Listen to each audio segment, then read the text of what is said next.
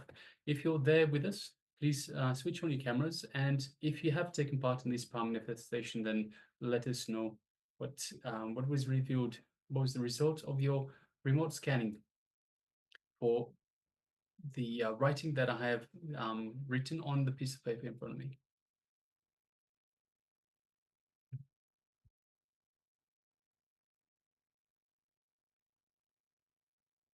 Yes, Maharsh Brandon shares triangle, round, light, and blue. All right, Yes, thank you, Ma, very for much sharing. for sharing, Ma.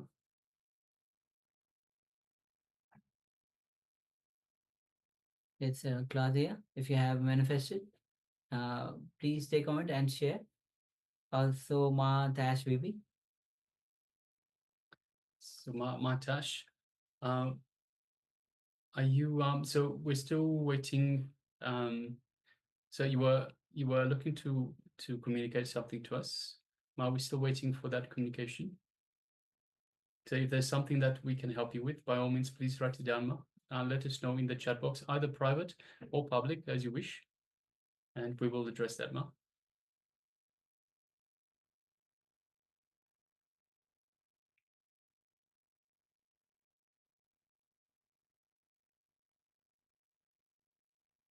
All right. So if you are still sharing, please go ahead, take a moment and share.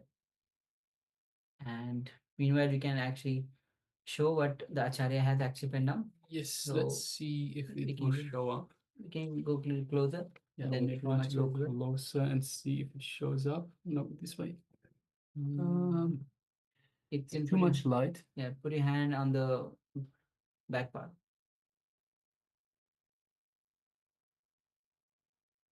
Okay, so let me just read it out. Nope, Shukrananda not saying no, it cannot see. So I've written, the God particle exists in your body just below the heart center. And I've also drawn a little heart and a threshold. So I've got a heart, a threshold, and written, the God particle exists in your body just below the heart center. So that is what is written on this piece of paper. So I apologize, the lighting doesn't allow for us to show exactly. The paper is a little bit too glossy. Maybe I can find some less glossy paper so it doesn't show up too bright. All right. So we have Manapan who shared golden snitch of Harry Potter. We don't have golden snitch of Harry Potter, but we as a god, maybe you might have seen that god as golden somehow.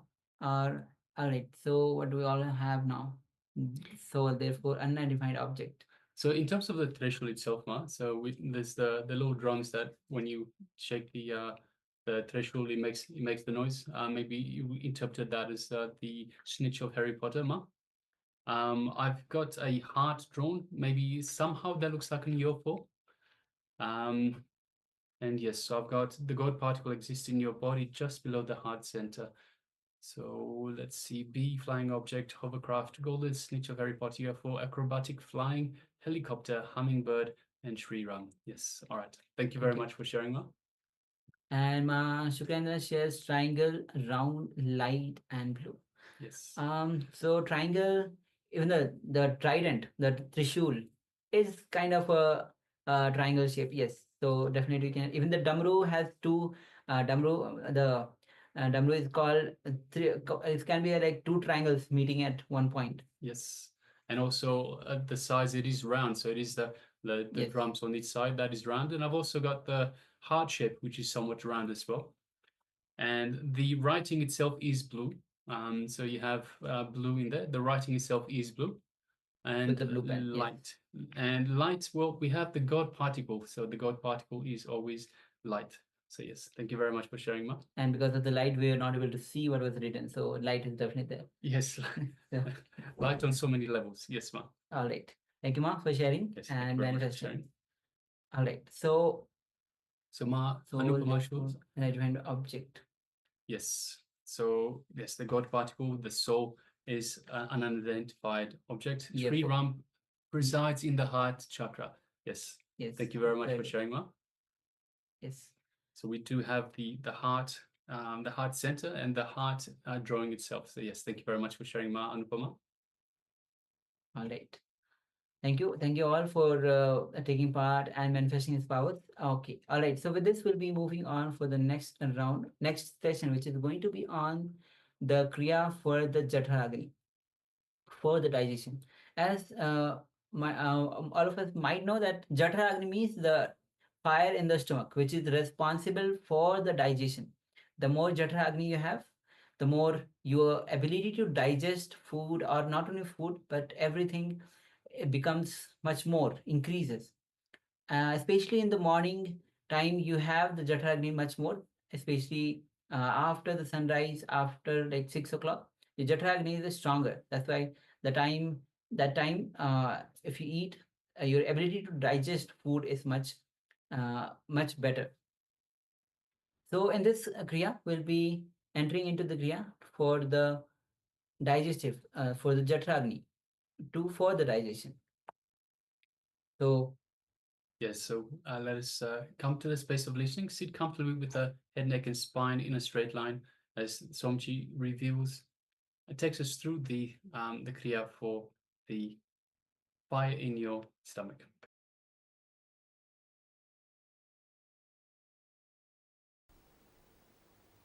So first, Nitya Kriya for digestion, Jadaragni Kriya.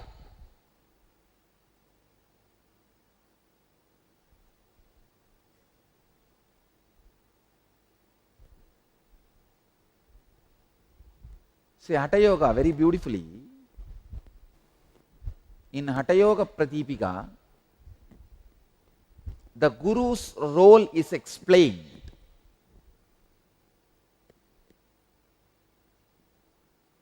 Let me describe that and move to Kriya now.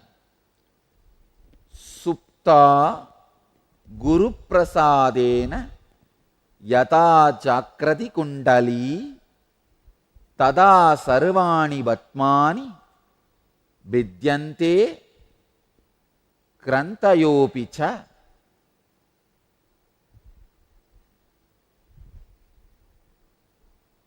Translation. Indeed, by Guru's grace, this sleeping Kundalini is awakened. Then all the lotuses, chakras, and knots, grandhis are opened.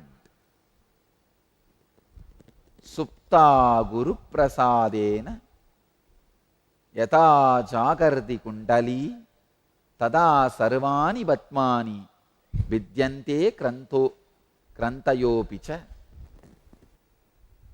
The process you are going to do not only will cure your digestion problems, it will awaken your Kundalini energy also.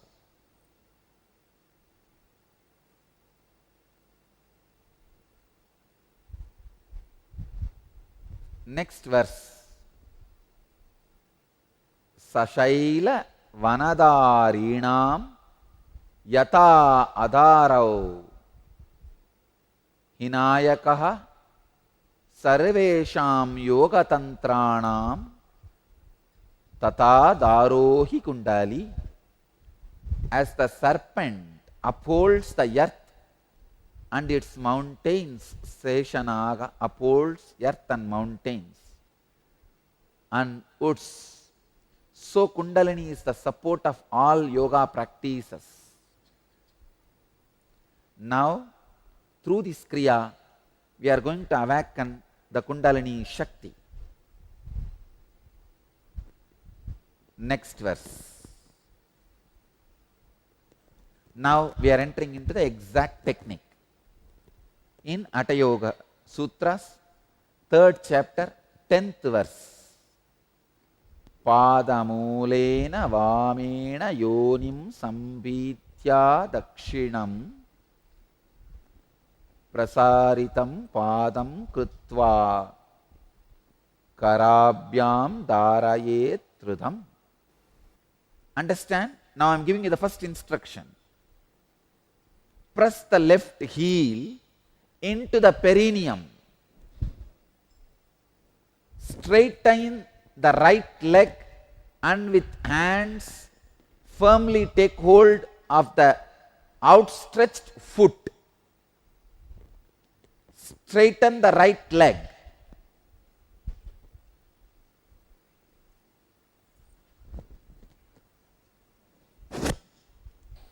Please understand. Now make enough space. Okay. Stretch the left leg. Press the left heel into the perineum. Hope you are able to see how I am sitting. And with hands firmly take hold of the outstretched foot. With hands, how much you can stretch? Yes. Stretch and take hold of the outstretched foot. Naturally, you have to bend the front.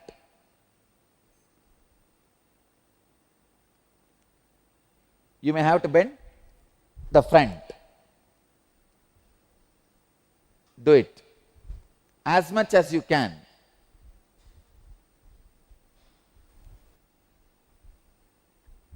Just inhale, exhale very slowly, steadily in that same posture. Inhale and exhale slowly and steadily in that same posture 11 times. You can bend your neck, bend your head, bend your body. You can even bend your knees little bit, no problem. Not fully, very little. You can bend your knees, no problem.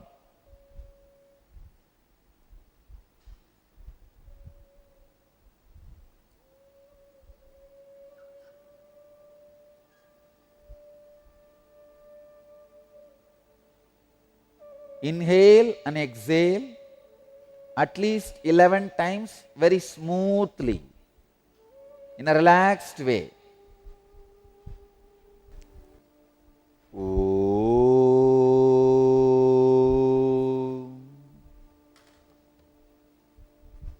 Soham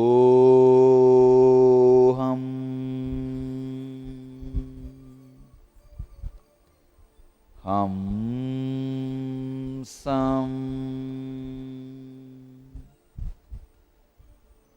Hamsam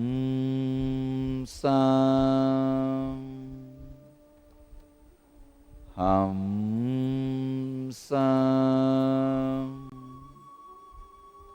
Hamsam.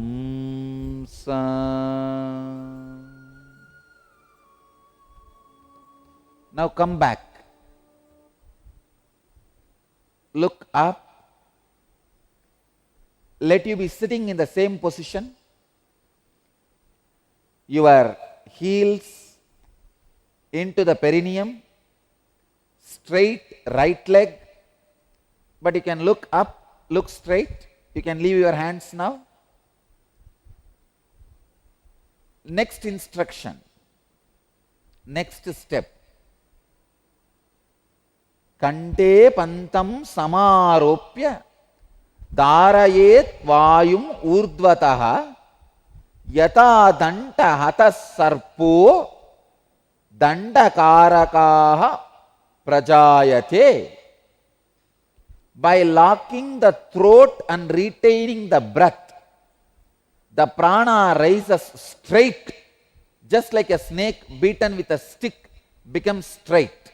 Understand? Now you can support with your left hand your body and make your body straight. Your right hand can be on your knees, relaxed way. Your left hand, just like how I am sitting. Put the left heel exactly on the perineum. It has to go inside completely. See how it has gone inside.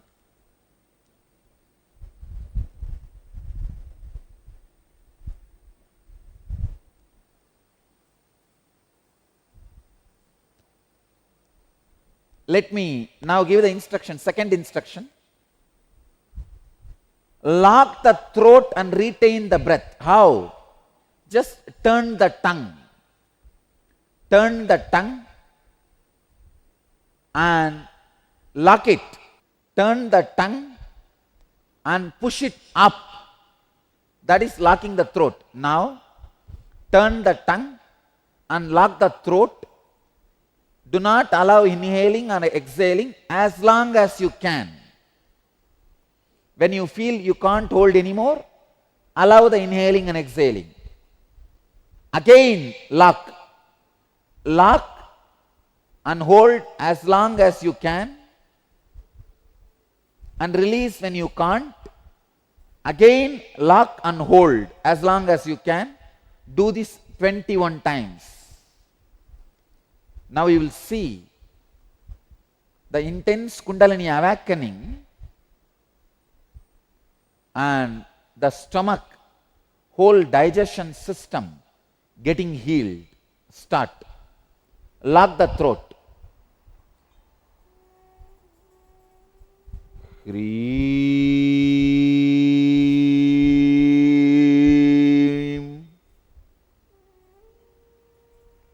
Hreem.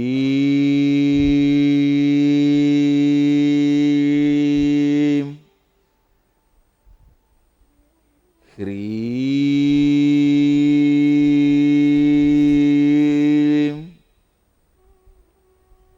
Hreem.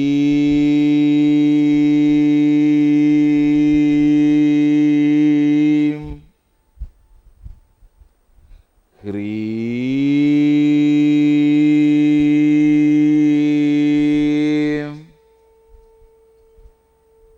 Hreem.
lock your tongue, push the tongue towards the upper palate, hold as long as possible.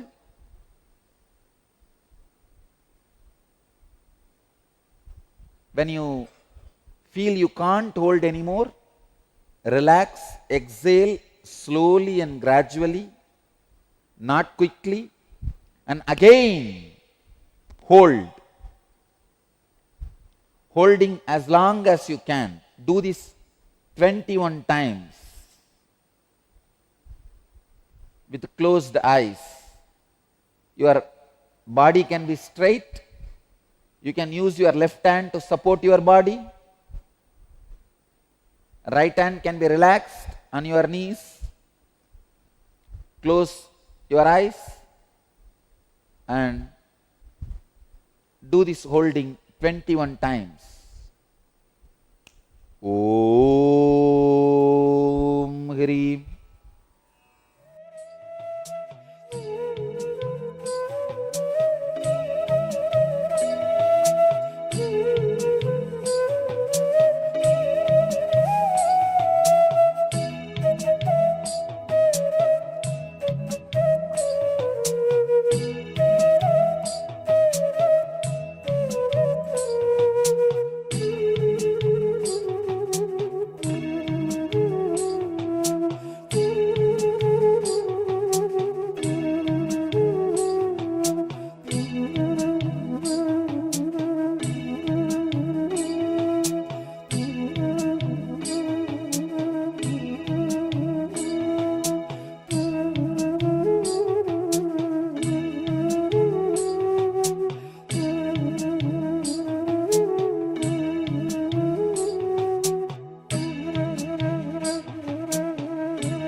put the right leg under the perineum and stretch the left leg. Do the same. Let me give you the sutra. Chantrangedu samabhyasya suryange punarapyaset yavat tulya bhavet sankhya tato mudram visarjayet. After practicing on the left side, practicing on the right side, when the number of rounds is even, discontinue and release the mudra. Please understand? Now put the right leg under the perineum, stretch the left leg, and now again turn the tongue and lock it in the upper palate.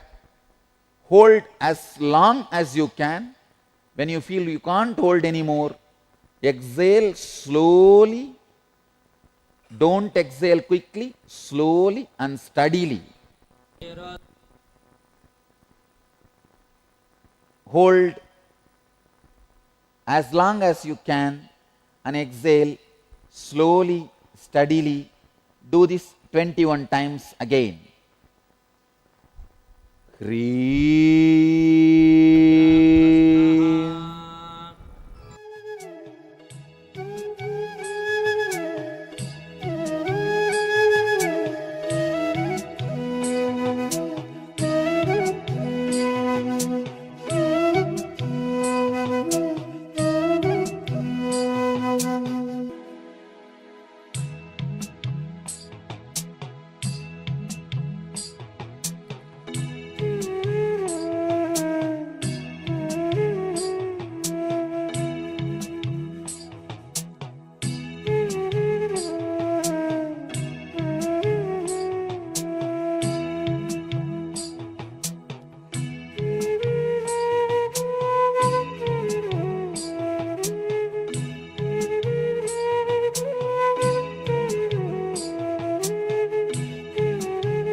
Now relax. Inhale and exhale in a normal way for 3 times.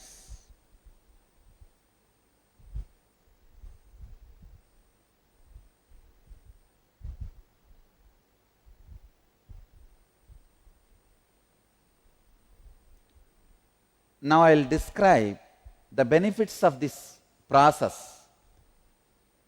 Iyam kalu mahamudra mahasiddaihi pradarshitaha maha kleshadayo doshaha shiyante marana dayaha mahamudrancha tenaiva vadanti vibudot tamaha. Understand, this process removes worst afflictions of 5 koshas and the cause of death. Especially when this process is done by a pregnant woman every day, never there will be abortion. Every day, pregnant women should do this process till the last day. Till the last day she should be able to do this. So that she should start the 3 months itself, so that she is able to do this till the last day of the delivery. There will not be any abortion or any premature death. For one who practices this process, there is nothing wholesome or unwholesome. Anything can be consumed. Even the deadliest of poison is digested like nectar. I am not saying drink poison, no. But Hatha Yoga Sutras are giving the guarantee anything you eat will be digested. And it is true. Nahi patyam apatyam va rasaha sarvepi nirasaha apibuktam visham goram piyusham abhijiryati. Means there is no patya apatya. Anything you eat will be digested. Next verse. Shayakushta kudavarta klumajirna purohamaha tasya doshaga kshayam yanti mahamudram tu yobhyaset. Abdominal disorders, constipation, indigestion and leprosy are alleviated by the practice of this process. Hatha Yoga Pratipika, 3rd chapter, 17th verse. Now, 18th verse. Kaditeyam mahamudra mahasiddhikaran ranam gopaniya prayatnena nadeyayasya kasyachit. Thus Mahamudra has been described as the giver of great siddhis. It must be kept secret and not disclosed to anyone. Hatha Yoga Pratipika, 3rd chapter, 18th verse. Thus this process has been described as the giver of great siddhis. It must be kept secret and not disclosed to anyone. Understand? This instruction, it should not be disclosed to anyone, is given so that there is no wrongdoing. If somebody does it wrong, it can create some disturbances or side effects, after effects. That's why they don't want this to be disclosed to everybody. If you are sitting in front of my eyes or in front of the two-way conferencing, the final step, sit straight, internally bring both your eyeballs to your brow center and turn the tongue and press the tongue towards the upper palate. Understand? Let me give you the sutra and the instruction.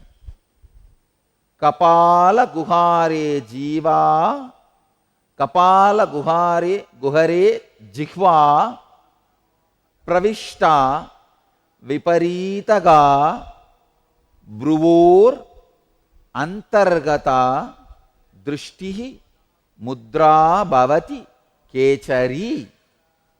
Kechari mudra is turning the tongue backwards into the cavity of the cranium and turning the eye inwards towards the eyebrow center. Turn the tongue backwards and press it towards the upper palate and bring your both eyes, turn them inwards towards the brow center.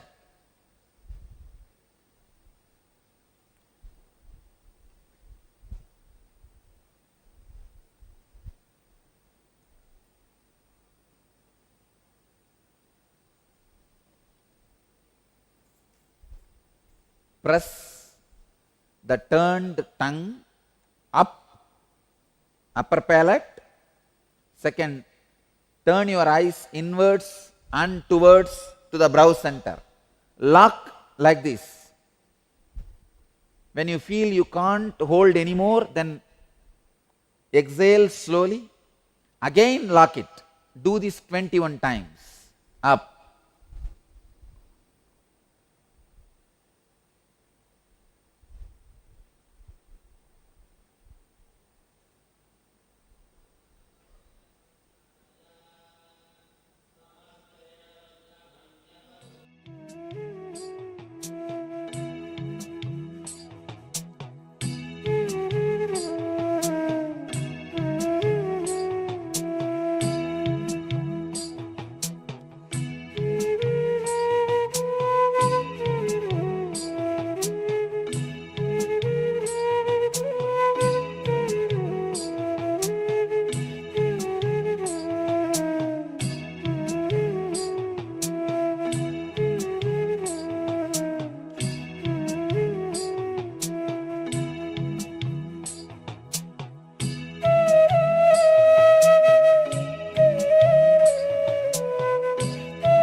let you all achieve, experience, live, express, radiate and share the eternal bliss. Nithyananda. Thank you.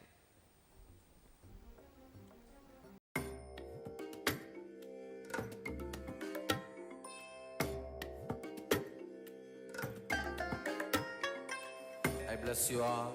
Let you all open all your three eyes and manifest the powers of Mahasadashiva. Om Nithyananda Paramashivoham. Om Nithyananda Paramashivoham. Om Nithyananda Paramashivoham. Om Nithyananda.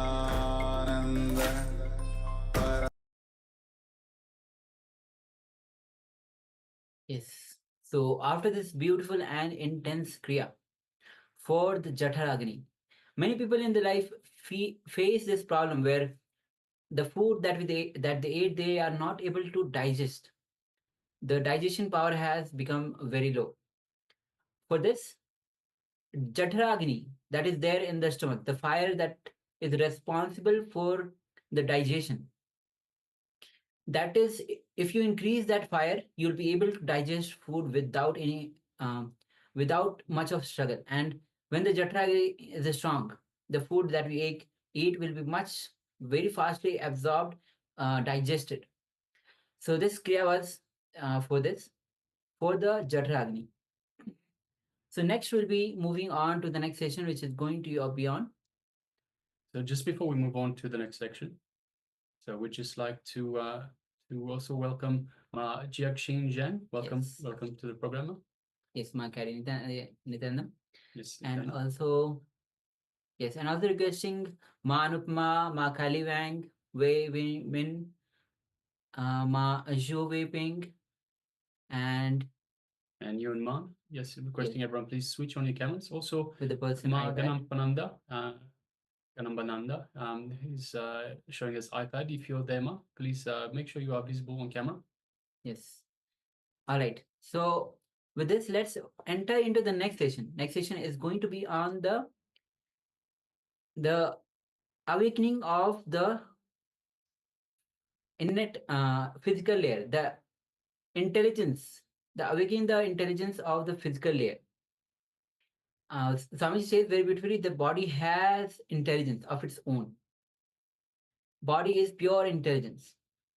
So this session is going to be on this. Let's cognize this, understand this as we go through it. How to awaken the innate intelligence of the physical body.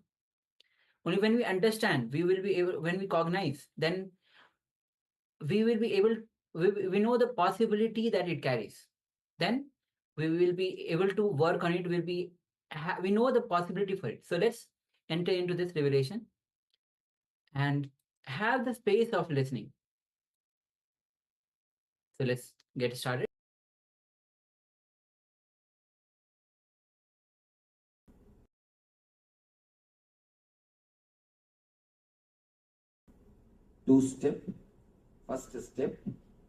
First step which you need to understand, tensing and cleansing. By tensing, you are cleansing toxins and energy clogs. Next thing, by inhaling and exhaling, breathing through every part of your body, you are awakening the intelligence, innate intelligence of body. You are awakening innate intelligence of your physical system. Close your eyes. And first thing, this technique has to be done lying. In the second part, you will lie down. First part, you can stretch your leg and sit comfortably.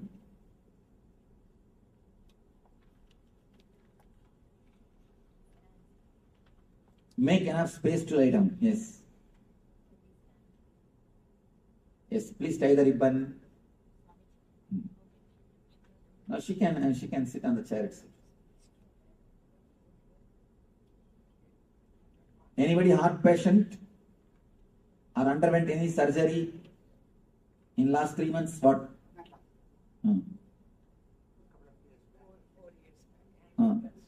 Angioplasty. All right. Only in that region, do it little less. Please tie the ribbon. You are requested to tie the ribbon so that you will not look in between the meditation. She is surprised why we asked to tie the ribbon. Number 7. Stretch your legs out.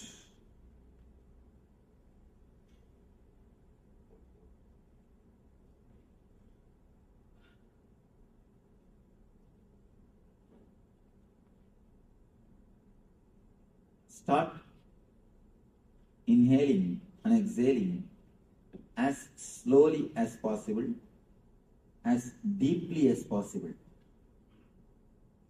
Your inhaling and exhaling should happen throughout the body.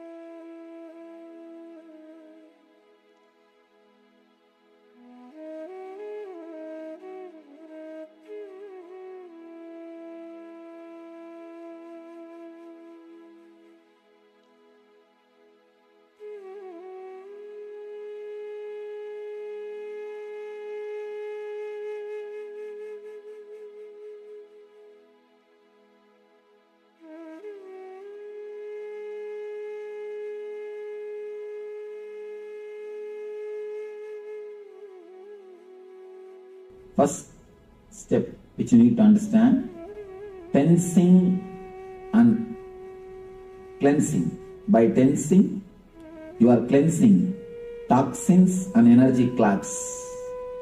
Next thing, by inhaling and exhaling, breathing through every part of your body, you are awakening the intelligence, innate intelligence of body.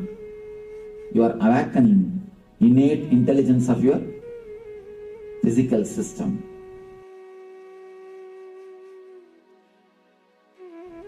First thing, this technique has to be done lying. In the second part, you will lie down. First part, you can stretch your leg and sit comfortably.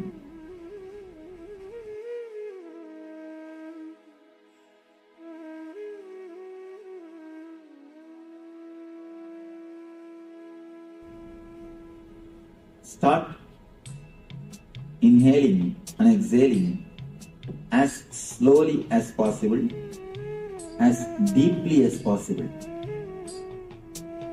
You are inhaling and exhaling should happen throughout the body.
First step which you need to understand, tensing and cleansing. By tensing, you are cleansing toxins and energy clouds. Next thing, by inhaling and exhaling, breathing through every part of your body, you are awakening the intelligence, innate intelligence of body. You are awakening innate intelligence of your physical system.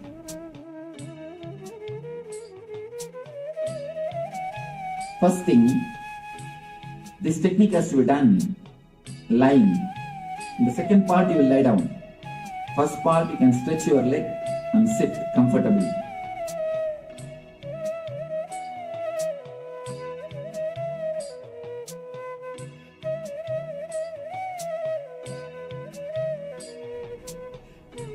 Start inhaling and exhaling as slowly as possible, as deeply as possible. Your inhaling and exhaling should happen throughout the body.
First step which you need to understand, tensing and cleansing.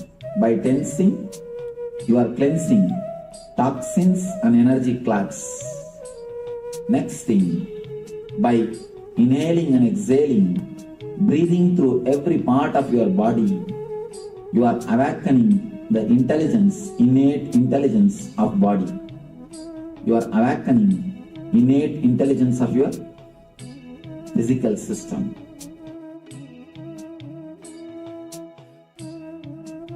First thing, this technique has to be done lying. In the second part, you will lie down. First part, you can stretch your leg and sit comfortably.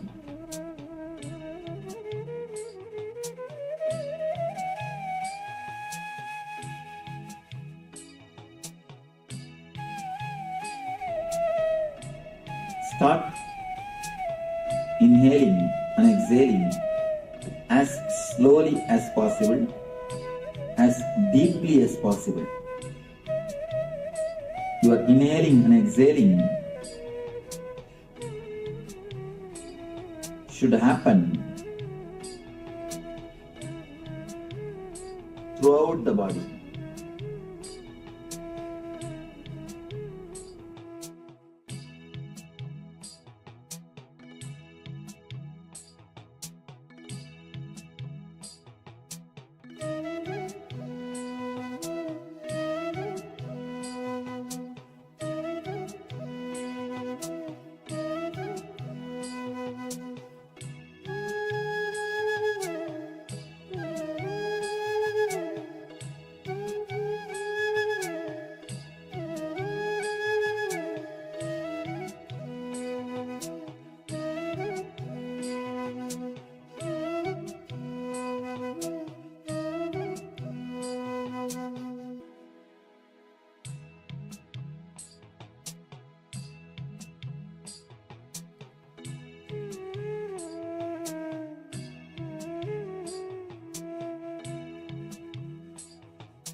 First step which you need to understand, tensing and cleansing. By tensing, you are cleansing toxins and energy clots. Next thing, by inhaling and exhaling, breathing through every part of your body, you are awakening the intelligence, innate intelligence of body. You are awakening innate intelligence of your physical system.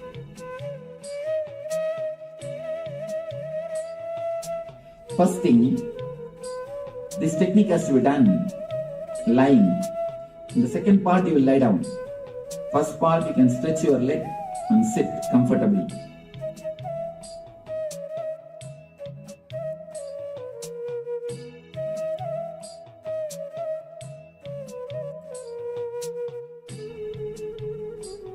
Start inhaling and exhaling as slowly as possible, as deeply as possible.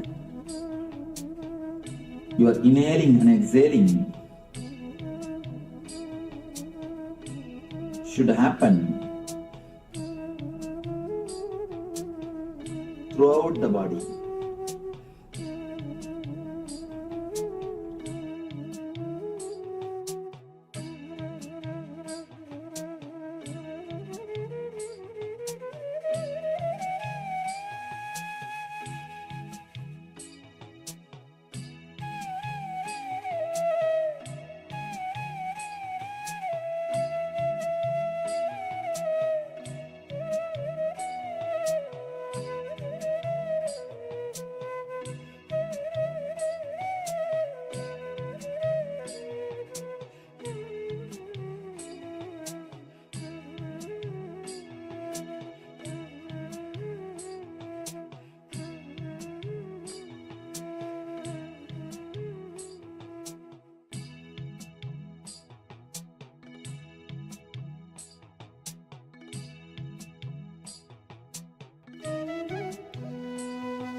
first step which you need to understand, tensing and cleansing.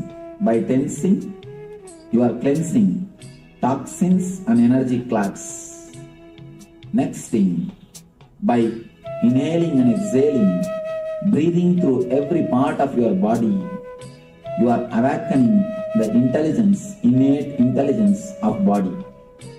You are awakening innate intelligence of your physical system.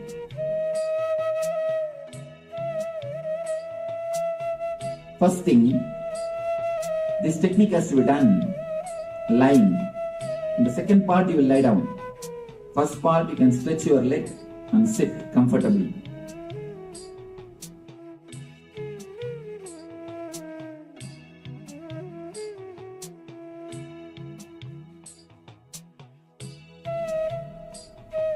Start inhaling and exhaling as slowly as possible, as deeply as possible. You are inhaling and exhaling should happen throughout the body.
I bless you all. Let you all open all your three eyes and manifest the powers of Mahasadashiva. Om Nithyananda Paramashivoham. Om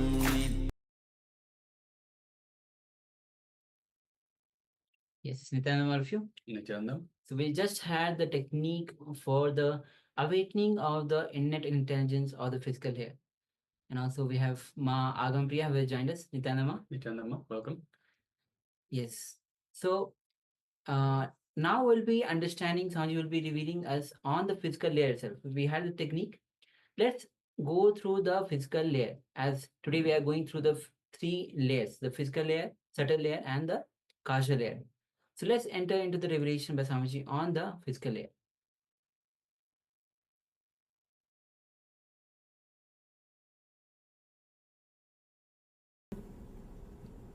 Yes. Swami, maybe I'm fighting with words, but then without I means there is no consciousness in that stage at all. You just imagine that night time there is no sun at all.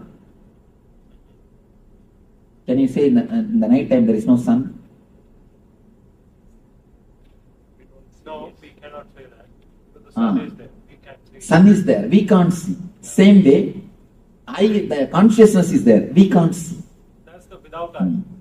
That is what I say without I for the sake of your understanding. We can't say. There is no space where there is no I. There is, in a way, you can say, there is no time where there is no sun. There is no time when there is no sun. But we say, the night time there is no sun. Just like that. For the sake of your understanding, I like to use that word, without I. Swami, we can say unconditioned I. We can say in that state. No. Again, the conditioned, unconditioned I means you start thinking that you need to, as if uncondition the I. There is no need to uncondition the I. You need to uncondition the thoughts, that's all. I wanted to use such a safe words so that you can understand the process is also a simple process. If you use the wrong words, then you will start thinking about the process. Oh, it's a big. The process is not too big. Finished? So the blank space on the chart is talking about Samadhi. that's the blank space. Super consciousness.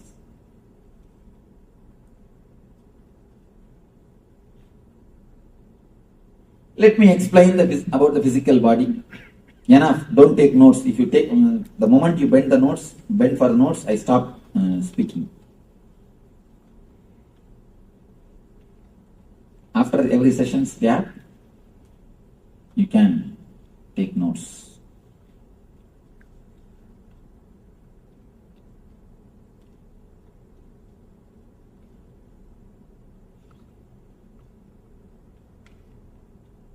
About the food, ahara, few things. I'm just going to give a few tips, step by step. I'm not going to give you rules. Don't have any rules in your life. If you have, the moment you start having rules, immediately you start hating the rules. Any rule, you will start hating. Never have any rule. Have only understandings. I have seen many guys suffering more because of the guilt they have eaten wrong food. The wrong food, the food itself wouldn't have created any problem. But the guilt would have created lot more problem. Once in a while, somewhere you go to some party and drink or smoke and come away. The drinking and smoking itself wouldn't have caused so much of problem. But this guilt would have created more trouble. Of course, I am not encouraging go around and drink or do whatever you want. I am not encouraging that. But I am telling you, don't create too much of guilt in your being. Don't create much rules. Even in your day-to-day life. Yesterday I was telling, I was not explaining on that because I was speaking in the temple. So I do not want to. Now I can explain. I have seen many people who create the regular routine of doing puja. In the first beginning, when you started doing puja, you must have felt some ecstasy, joy, some enthusiasm. When you start every day as a regular routine, in a month or two, it will become a dead routine. Afterwards, for next month, if you have fear, out of fear, you will be continuing. And after that, you will be just waiting when I will finish the puja and come out. When I will finish the puja and escape from the room. And if you want to see the greatest atheist, go and see the priests, the temple priests. Because every day they are touching the vigraha, they are touching that idol and cleaning, doing worship. You can see they will be the greatest atheists. They will never have faith or love. Because the moment you make something as rule, you can see you spoil the whole thing. Whole joy is spoiled. whole love is spoiled. The moment you make something as a rule, the whole thing is lost. The whole idea is lost. So don't make as a rules. Make these few things as a understanding. So make these few things as understanding about your life. Let me give the few understandings about food. Don't take any food which can make your logic imbalance, which can make you lose your consciousness. Means alcohol, drugs, and the food which makes you continuously feel sleepy, lethargic. That's all. No other rule. That's all. Only these two rules, which makes your consciousness dull. Don't allow those things inside your system. For example, what for you are eating? Tell me. What for you are eating? To live. For energy. After eating the food, if you feel dull and lethargic, feeling like going and sleeping, what it means? Overeating or wrong food? Sugar. Overeating or Sweets. wrong food. So, don't allow the food inside your system which immediately makes you feel like sleeping. Basic thing. There is no need for anything else. The second thing, when you eat, don't entertain restlessness in your being, and don't eat the food cooked by the people who are restless by themselves. Here comes little difficulty. Here comes little difficulty. First thing, in understanding and in practicing. First, let us understand why. There is a beautiful saying from an enlightened master. When you cook, don't think you put only your ingredients. You put your thoughts also and cook. Your thoughts are also added when you cook. When you cook, your thoughts are also added. That's the important thing you need to notice. And there's one more thing, beautiful thing. A Zen story. A king goes to a master and asks the master, Master, I know that you are always living in joy and ecstasy and bliss. You are so alive, bubbling. What is the reason? What is the technique you practice? Please guide us. Please teach us. Master said, technique. I eat when I eat, I sleep when I sleep. That's all. The king cannot understand. What are you talking? What do you mean by it? Master says, I eat when I eat. I sleep when I sleep. Do you do that? King says, yes, everyone does. When we eat, we eat. When we sleep, we sleep. Master says, no. Look when you eat. The time of your eating only, you will start doing all sorts of brooding over about the past, planning for the future.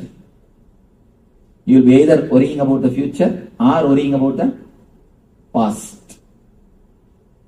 You never eat relating to the food. Relating to the food is one of the important things because the food is going to become part of your being. You are going to eat. It is going to become just part of your being. It is going to become your own self. But you never bother, you never care to relate with the food. First thing, eating with the hand itself is a technique to relate with the food. Eating with the hand is a wonderful way to relate with the food. Eating with, not only that, there are 10 energy centers in your both hands. The fingers, tip of the fingers. 10 energy centers. Those 10 energy centers make your body adjusted or prepares your body to the food when you touch the food. when you touch the food actually, even if the person who is having wrong thoughts, even if he cooks, even if there are wrong thoughts in the food, it will be cleansed. Food will be prepared. The energy of the food will be adjusted for your own body energy. So instead of touching the food directly by mouth, touch it by hand. According to me, wash both hands and put both hands and eat through both hands. You may ask, what are you teaching, Swamiji? But you do not know. You do not know the value of it. Only when you know the consciousness or a spiritual background, you will understand. In Zen, if you are taking a cup of tea, you are supposed to hold the cup of tea with whole hand, both hands. And all the 10 fingertips has to touch the cup. Then only you are allowed to drink.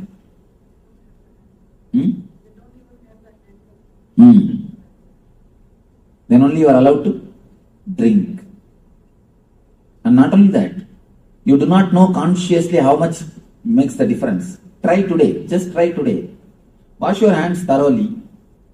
Put both your hands and feel the food and take the food little by little and put the food in the mouth and nicely enjoy, relish, deeply enjoy and swallow. Don't just grab the food. If you grab the food, you do not even know the quantity. And it will go inside so much, you will not even know the quantity. See, when I say, this all looks very simple. But eating is the habit, your basic habit. Everyday activity. One more thing, people come and tell me, Swamiji, I don't have time to do meditation, I don't have time to do dhyana, I don't have time to do puja. I tell them, don't bother at all. Just convert your eating into meditation, that's enough. If you practice these few basic things, the very eating itself will become meditation. The very eating will become meditation. You can't say, I don't have time to eat. Do you say? You eat properly. So, instead of saying, I don't have time to meditate, convert the eating into meditation. Let the eating itself become a meditation. Start eating in a very meditative way.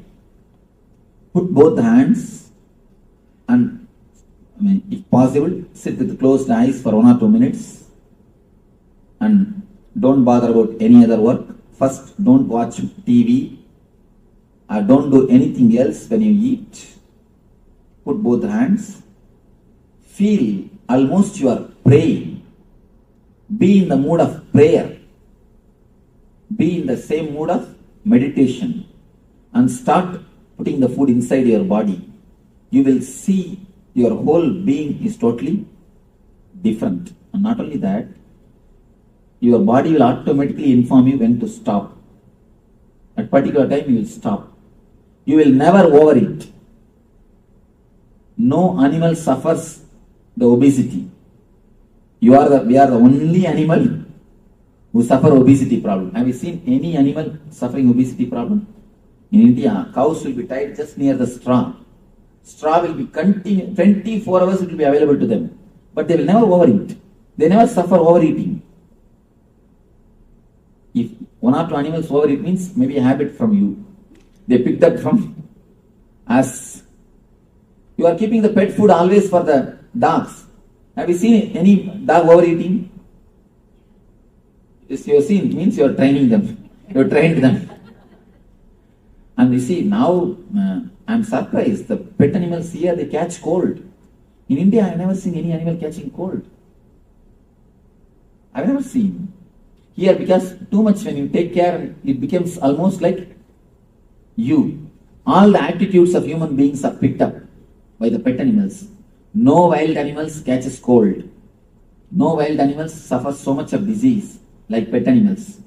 These poor guys, because you are giving food, they take your mental setup also. They pick up your mental setup. They pick up your attitude, your lifestyle, your everything, and it suffers. I have not seen any wild animal suffering the loneliness, but all pet animals suffer loneliness. Leave them alone and go. So they pick up your attitude. That is the reason they may be overeating, not by nature. Anyhow, understand these few things about eating. Just avoid the food which creates lethargic feeling and the imbalance of consciousness. Next, try to eat with the present moment. About the sleep, few things. Two kinds of people are there in the planet Earth. One is called sun-oriented, another one is moon-oriented. People who are moon-oriented, they can remain awake even till late night. Till early morning, they can be fresh, energetic, alive. But early morning, they can't be active. They need sleep. They must sleep early morning, around 4 to 6. And there are another group which has to go to bed early. But the early morning they can be alive, fresh, active. The early morning, if you are alive, active, you are sun-oriented. In the night, if you are alive and active, you are moon-oriented. Identify yourself, whether you are sun-oriented or moon-oriented, Chandramani or Sauramani. Identify yourself. If you are sun-oriented, never miss the 10 to 12, that time. If you are moon-oriented, never miss the 4 to 6, that time. And now I understand. Hari is telling only 2 hours. No, I said I get both. You see, I ask people whether you are Chandramani or Sauramani. Swamiji, I feel both the time. Then you are Avamani. Then it is Avamana. Chandramana or Sauramana or Avamana. Avamana means bad, shame on you. See, the modern day psychologists, they are proving for a healthy man, 2 to 3 hours sleep is more than enough. But they are making a condition. At particular 2 hours of your sleeping time, your body temperature falls 2 degrees. Your body temperature falls down 2 degrees. If you can identify that 2 hours and sleep, you will never fall sick. You will never fall sick. And I want to tell you an important thing. Don't take up any job. Don't take up any work which disturbs that 2 hours. If you are a Chandramani, if you are a moon oriented, early morning 4 to 6 is the time you are supposed to sleep. If you are sun oriented, 10 to 12 is the time to sleep. Please don't miss that 2 hours. Don't take up any job because it's a question of your life. The sleep and food is question of your life. Don't take up any job. Don't sit and watch movie. Of course, golf can't be played in the night. No? If it's being played in the other side of the world, yeah. Anyhow, golf is never played in the night. No. Because such a big area cannot be lit. That's good. Anyhow. So never do anything in that time. First thing, identify whether you are Chandramani or Sauramani, whether you are sun-oriented or moon-oriented. Identify. Identifying is very simple.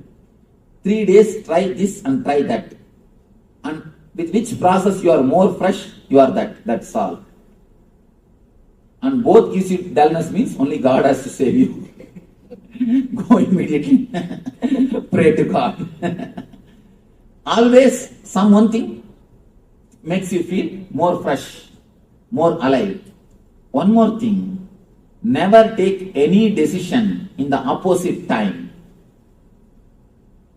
one important thing I want you to know. Just like female having periods, male also has got periods. Male also has got their own periods. The problem is they are so insensitive, they can't understand. For male, it is every 27 hours. For female, every 27 days. For male, every 27 hours. Every 27 hours, 3 hours they fall in low mood and come out. That 3 hours, if you take any decision, it will be failure. It will be failure. If you are sun-oriented guy, never decide anything in that moon-oriented time, that 10 to 12. If you are a moon-oriented guy, never decide anything in the time of sun orientation, that morning 4 to 6. These are all subtle but highly powerful tips. Understand? Very subtle. It may look very simple, but you do not know the way in which your whole existence is going. And I want you to know the power of sun and moon on your body, on your system. Then you will understand. Whenever the Purnima and Amavasya happens, the ocean starts. Purnima Amavasya means full moon and new moon day. Full moon and new moon day. You understand? And I request you one thing. Whenever I use some Sanskrit terms, I don't give English translation. Please ask me. Don't just wait. Sometimes I am so habituated to speaking to the Indian crowd, I forget to give the English translation. So, immediately stop and ask me. Never think I may look like a fool. If you ask, you may look like. If you don't, you will be. So,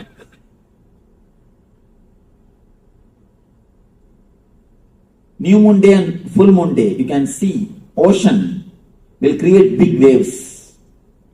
There will be big waves. High tide in the ocean. Why? Always the pull of the moon makes the salt water aggravate. Salt water gets aggravated by the moon's energy. In your body also, 80% is salt water. Your body also gets aggravated. Have you heard? There is a understanding. The half-mad people, they will become full on the Purnima and Amavasya day, and full moon and new moon day. Have you heard of this? Huh? We see it in the hospital all the time. Oh, in the full moon and new moon day. One more important thing you need to understand. Mad people are called lunatics, lunar and lunatics, because their mind goes up, comes down along with lunar. Lunar and lunatics. Lunar means the sun. Moon. Lunar means the moon. Lunatic means the people's mind which goes up or comes down along with moon. That is why they are called lunatics. What Aditi is laughing? Any question? Nidhi has got some question?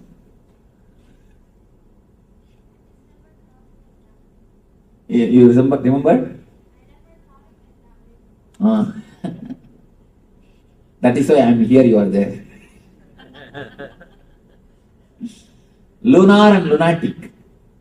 Along with the moon, you go up and come down.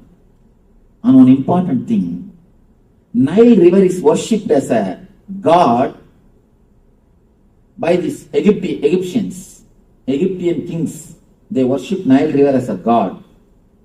Nile River is the only river which has got live history, the live recording of everyday water level for last 4,000 years. You know there is a recorded history of Nile River for last 4,000 years. For last 4,000 years, every day, what is the water level? There is a record, clear record. Written record. Nile is the only river which has got a clear written history of everyday water level. You will be surprised. And one more thing, why I say about this, one more important thing. Based on that water level itself, we are able to come to a clear conclusion what type of the moon energy was playing. You can understand based on this, the water level or the mood of the river, you could understand, you can clearly find out the eclipse, the solar eclipse, solar eclipse, lunar eclipse, all these things. Now the people who work on the astronomy, they are shocked to find the coincidences. If the lunar is there, exactly the same kind of the lunar, all the lunar eclipses, the same kind of water level is recorded. All the solar eclipse, the same kind of water mood is recorded. When these two are compared, it's almost as if Nile is directly controlled by this sun and the moon. They say a clear-cut view, not even once or twice it misses. A clear-cut view. We can predict very clearly when flood will come and when flood will not come. What is wrong call? When flood will come and when flood will not come. We have such a deep association with sun and the moon. So find out whether you are lunar oriented or solar oriented, whether you are sun oriented or moon oriented, and arrange your sleep time according to that. Never sit and watch cricket. Never torture your body at that moment. If you allow your body to rest in that moment, that's more than enough. That's more than enough. Naturally you will see you are continuously recovering. Your physical body, your health comes back to normal well-being, normal health. And third thing about pain. Pain means all diseases. It's an important thing. When the shoe fits, leg is forgotten. When the belt fits, belly is forgotten. When the chain fits, neck is forgotten. If you are remembering the chain, it means, if you are remembering the neck, it means the chain is not fitting. If you are continuously remembering the belly, belt is not fitting. If you are continuously remembering the legs, shoe is not fitting. If it fits, you will forget. The same is the logic. If you forget your boundary, you are healthy. If you forget your boundary, you are healthy. If you are constantly remembering some part of your body, it means what? You have some pain or disease in that area. For example, if you are remembering knee continuously, what it means? What it means? Pain. You have deep problem. You have pain in the knee. If you are continuously remembering the back, means your back is hurting. If you are continuously remembering the tooth, you are doing dental meditation instead of transcendental meditation. You are doing dental meditation. So, if you remember something constantly, some portion of your body, means it is not fitting. It is not falling in tune with your body, with your being. And you are remembering some portion means why you are made to remember. Actually, what is happening at the time of pain? At the time of pain, only one thing happens. Your attention is requested by that part of the body. We don't live throughout the body. Understand one important thing. You don't live with your whole body. If you hate some activity, immediately you hate that portion connected to that activity also. If you hate to do some work, immediately you hate the body connected to do that work also. Why you are laughing? No, that's true. If you hate to write or read, you start hating the eyes, you start hating the hands. Why do you think so many kids have to wear specs? Why do you think they get all the eye problems?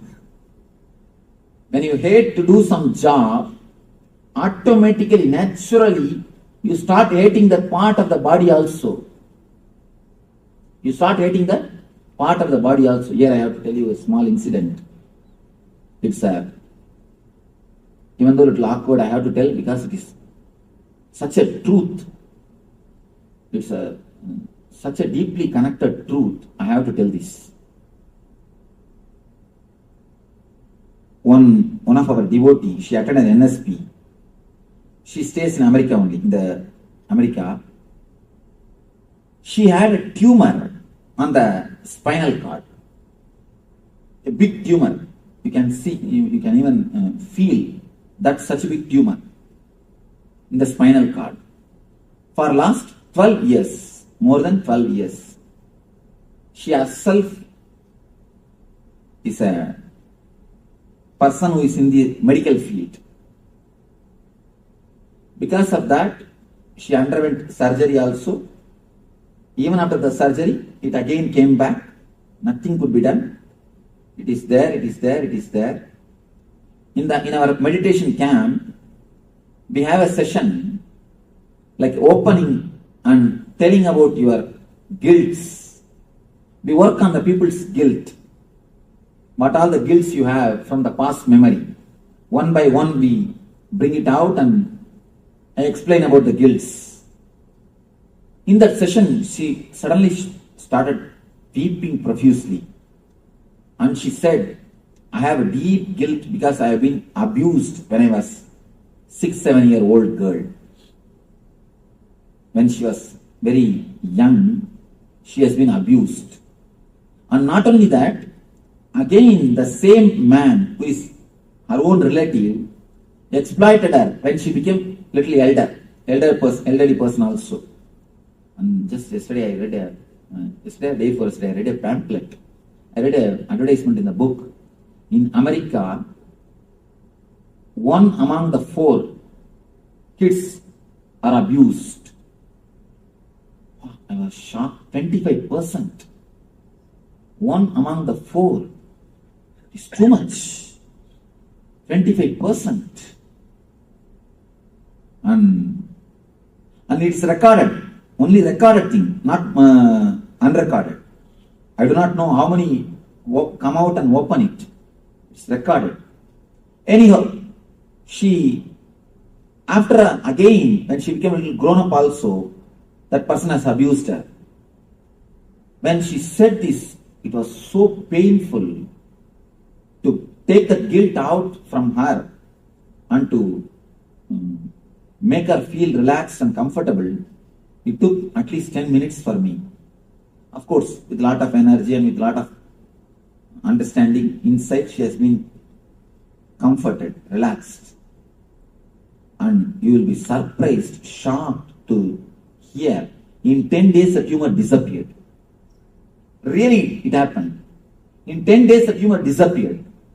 And already 6 months over, it has never come back. It has never come back.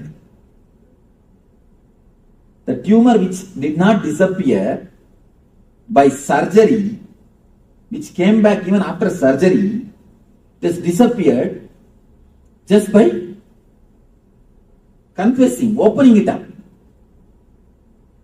Actually, what happened? I don't want to reveal her name because it is related to the abuse. Otherwise, I can give a solid proof. It's such an important incident. You all need to understand how things happen in our body. When she was abused, she started hating the part of that body itself. She started hating the Mooladhara. That naturally created more complications, more and more complications, and created a tumor. That hatred, the tension which is built up, which is created in that area, has become a tumor. When you hate some job, some work, you start hating that part of the body also. Understand? you start hating that part of the body also. On an important thing, when you stop living in some part of your body, that part starts feeling sick. If your consciousness is not spread all over the body, it starts feeling sick. Your laziness to walk only makes the knee pain. Your low self-confidence to live only creates arthritis. These are all basic things. Don't think your disease and your mind are totally independent of each other. It is totally dependent on each other. There is a beautiful book, You Can Heal Yourself, by a doctor. Her name is Louise L. Hay. One of the, according to me, I think if she is in India, she would have been recognized as an enlightened one. If she is born and brought up in India, she would have been recognized as an enlightened one. This lady, one important thing I want to tell about this book. There is an understanding in Ayurveda and Yoga Sutra. How the Ayurveda and Yoga Sutra meet with each other. How the mental setup and the chakras are relating with each other. Ayurveda and Yoga shows how the emotions are related to diseases. And this lady, I do not know whether she read that Yoga Sutra or she studied Ayurveda, because I don't find any reference of Yoga Sutra or Ayurveda. In her own research, she has actually fought cancer and overcame. She herself healed her cancer by her mind power. And you will be surprised, she quotes exactly, line by line. And she is a doctor. Because of that, she has got the chance to work with so many patients. Our researches, our findings she's recording, I'm shocked. So clearly she records the mental setup, exact mental setups which creates the diseases. And exact mental setups which creates the uneasy feeling. And exact remedy for it. The unchanging or changing the mental setup. Changing the pattern, changing the mental setup only, we call it mantra. Mantra are syllables. Now, I want you to understand one important thing. All your disease is nothing but low consciousness.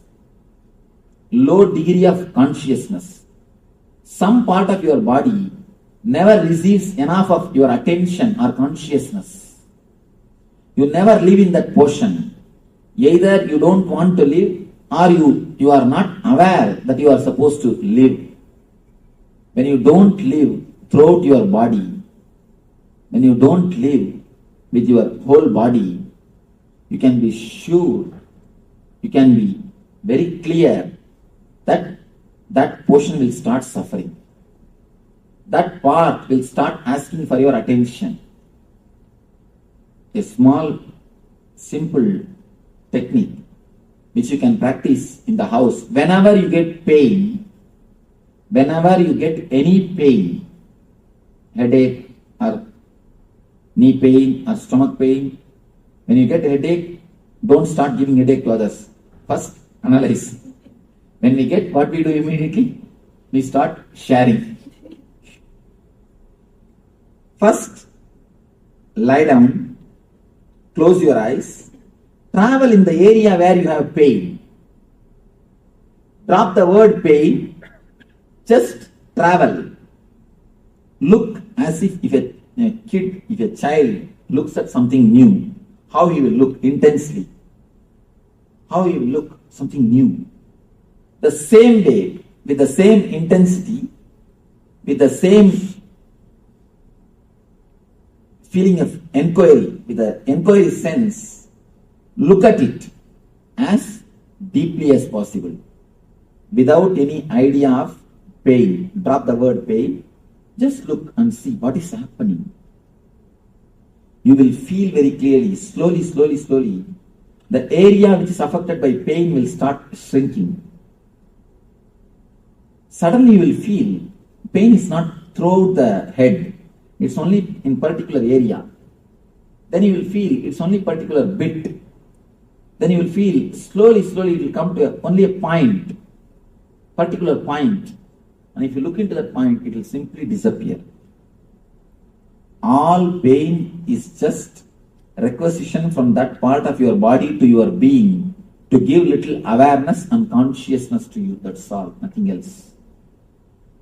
You may think, what Swamiji, you are giving such a simple example and we know how we suffer.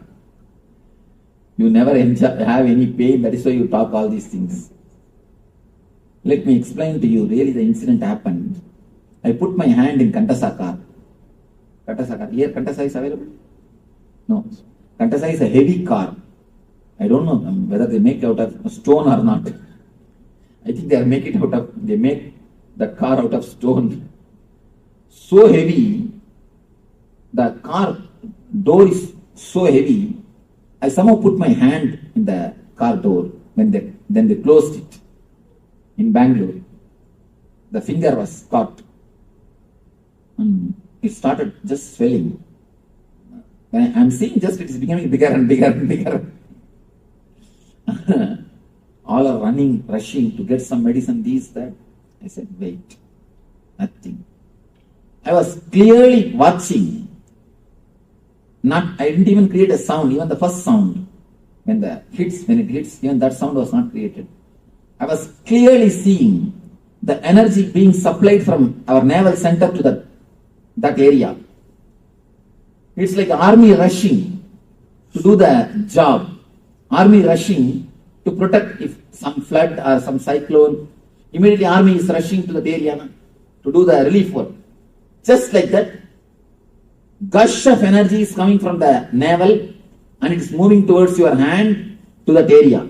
I saw very clearly the gush of energy only you call it as pain. The repairing work is going on.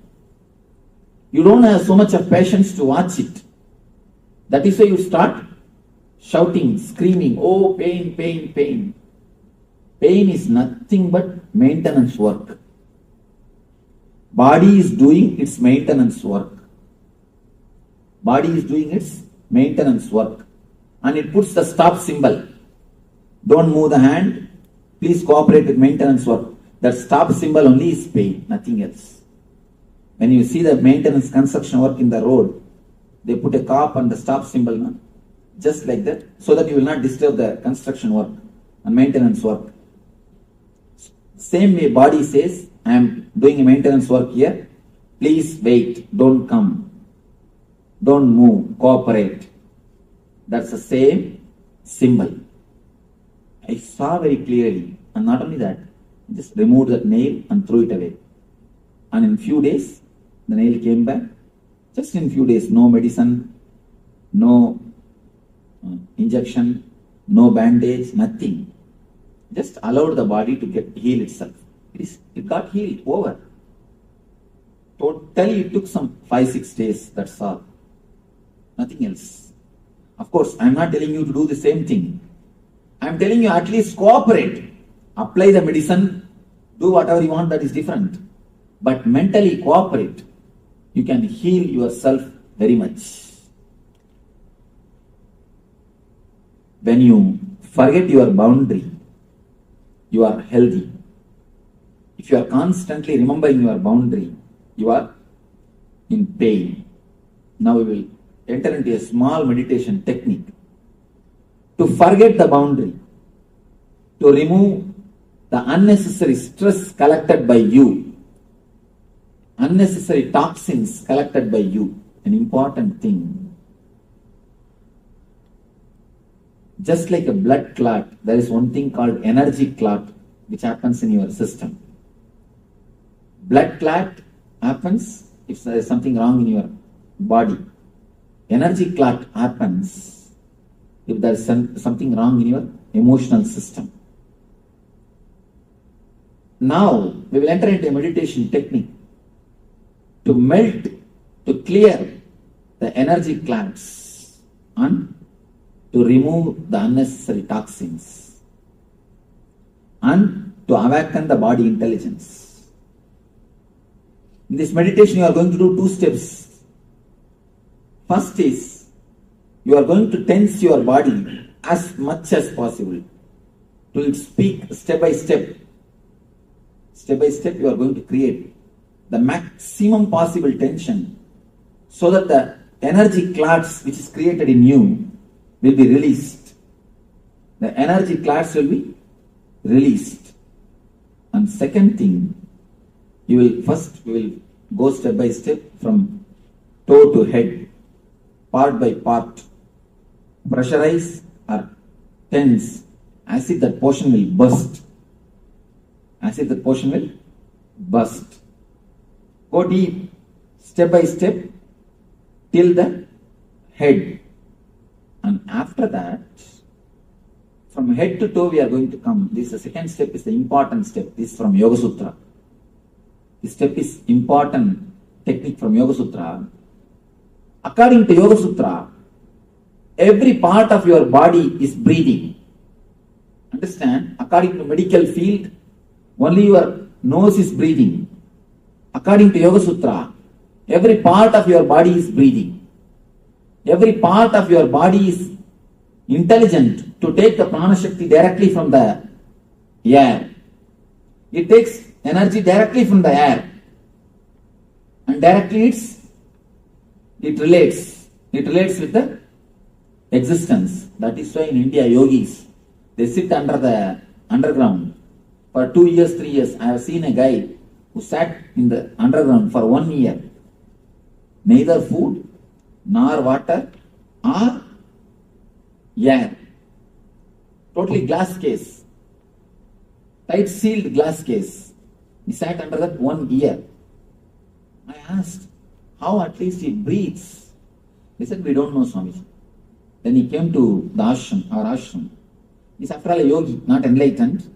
So he heard about me and he came to take my blessings. Then I asked him, how do you do this? He said, Swamiji, Yoga Sutra is this technique, Swamiji. The technique which you are going to do now. According to this technique, it is not only the technique, it is a truth. According to Yoga Sutra, every part of your body has got intelligence to take energy directly from the sky, from the ether. See, understand? A plant, a normal plant, when this can produce its food directly from the air, can't your body produce? Your body is much more intelligent system. Much more intelligent system. Can't it produce? It can. Only thing, we have not made our body alive. We have not allowed our body to do it. We have not given so much of understanding to our body to do it. The second level technique, you are going to breathe through every part of the body. Understand? Important thing. Your head should breathe separately, inhale and exhale. Your eyes should inhale and exhale. Step by step, part by part. Visualize actually as if your body is separately inhaling and exhaling. That part of your body is separately inhaling and exhaling. Feel the same thing step by step, part by part, throughout the body. Feel that portion has become empty, porous. For example, head means feel that head has become porous. Every hair hole, through hair hole, you are inhaling and exhaling. Shrink or expand that area. Feel it is shrinking or expanding along with the inhaling and exhaling process. Step by step, your whole body should inhale and exhale. This will awaken your innate body intelligence.